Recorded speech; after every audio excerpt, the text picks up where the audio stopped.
I speak to you in the name of the one holy and living God.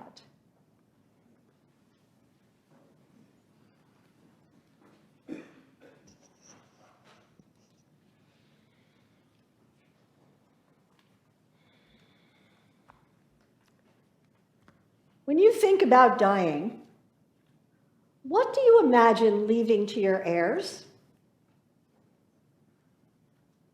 Grandma's cedar chest?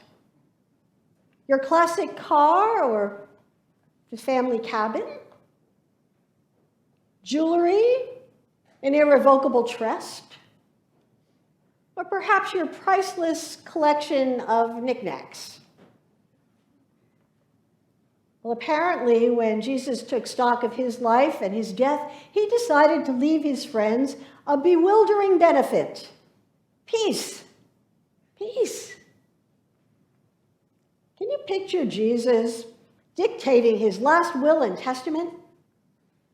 I, Jesus, residing in the city of Nazareth in the state of Israel, being of sound mind and sound memory, do make, publish, and declare my last will and testament. I give and bequeath all that I have, tangible and intangible, to my friends, now and forever. Peace I leave with you, my peace I give to you. I do not give as the world gives. Do not let your hearts be troubled, and do not be afraid. Well, this is good news, right? Peace. We could sure use some peace today, couldn't we? Healing our ailing bodies, resolution of conflicts with our family and friends, cessation of shootings, riots, and insurgencies, conclusion of political brawling, termination of wars and threats of war. Yes, Jesus, we really could use some peace. A happily ever after life, free of conflict of every kind. So Jesus, where is this peace that you leave us? We're not feeling it so much. Well, here's the thing. Peace that the world gives is dependent upon circumstance. We experience worldly peace when we and our loved ones are healthy, when our friends are trustworthy and the stock market is stable. We enjoy worldly peace when our neighbor's dog is not barking,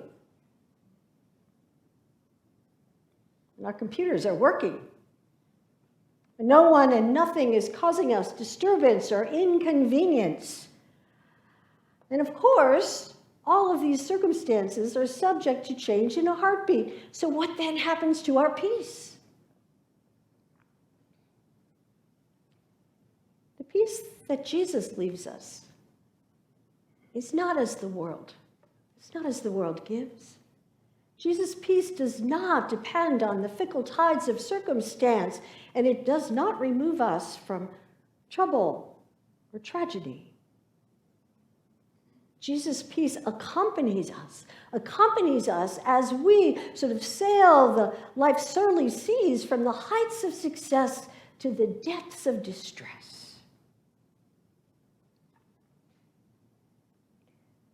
Regardless of the shifting sands of the situation, Jesus' peace guards us as a durable stillness of our hearts and a quiet equanimity in our minds.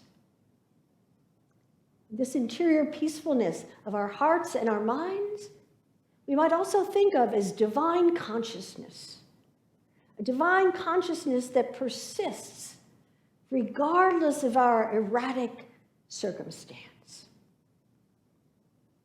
But here's the thing. Jesus' peace comes with a cost. To receive our inheritance, this peace that persists regardless of our circumstances, we must put a leash on our crazy minds, the leaping minds that are all over the place. and harness our devouring emotions. If I were listening to me say this, I'd say, okay, great, how do we do that? The answer is not complicated. We maintain peace or divine consciousness by refusing the three enemies of peace, the three enemies of divine consciousness: discontent, covetousness, and envy.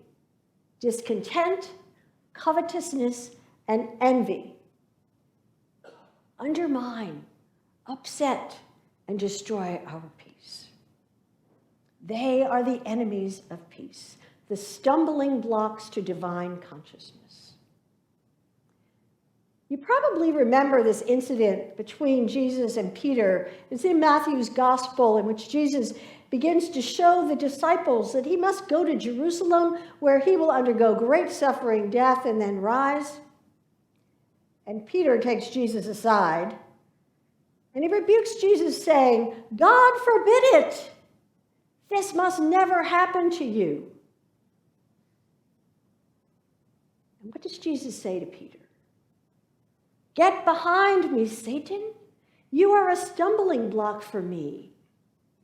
For you are seeing things not with your mind on divine things, but on worldly things."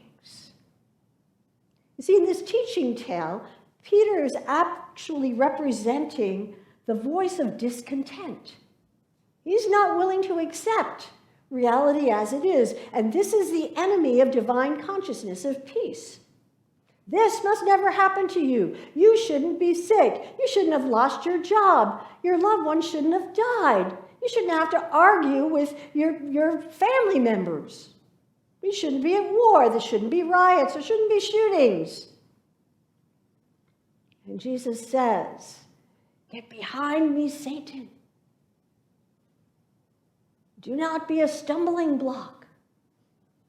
Jesus guards the stillness of his heart and maintains his mind's equanimity, his divine consciousness, by doing what? By consenting to reality exactly as it is. So the way not to be seduced by discontent, covetousness, and envy, is to consent to reality exactly as it is.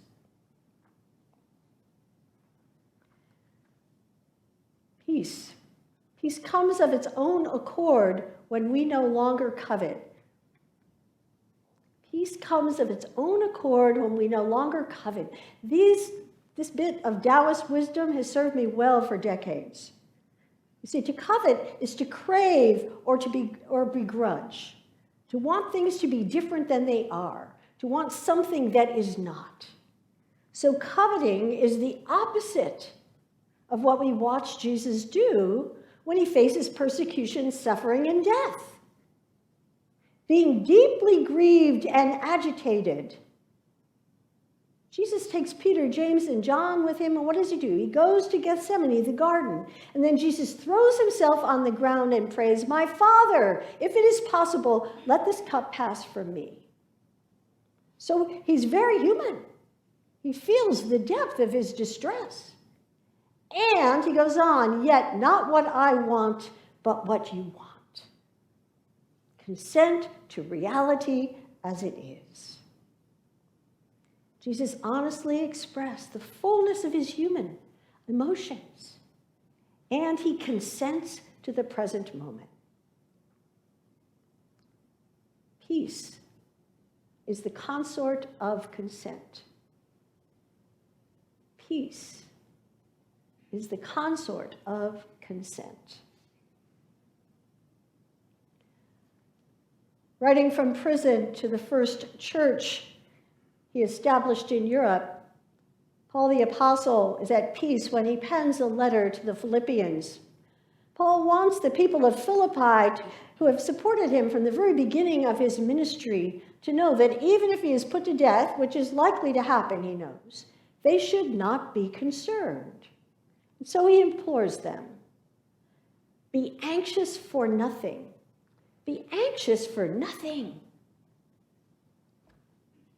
but in everything, by prayer, petition, and thanksgiving, present yourselves to God. And the peace of God, which surpasses all understanding, will guard your hearts and your minds. Be anxious for nothing. So here's the bad news. If our peace depends upon good health, the resolution of conflicts with family and friends, the cessation of shootings, riots, and insurgencies, the conclusion of political brawling, and the termination of war and the threats of war, well, our hearts and minds will always be troubled, and we will always be afraid.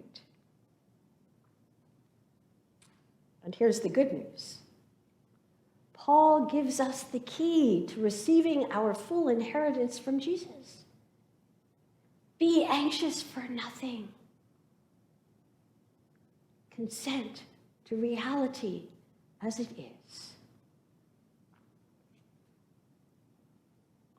Dear people of God, when we refuse to be seduced by discontent, covetousness, and envy, and we choose to consent to reality exactly as it is, the peace that is beyond our understanding will guard the stillness of our hearts and the presence of our minds.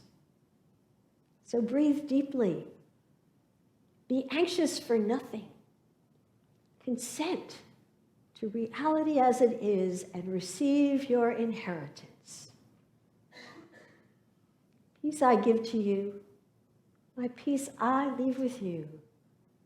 I do not give as the world gives. Do not let your hearts be troubled. Do not let them be afraid. Amen.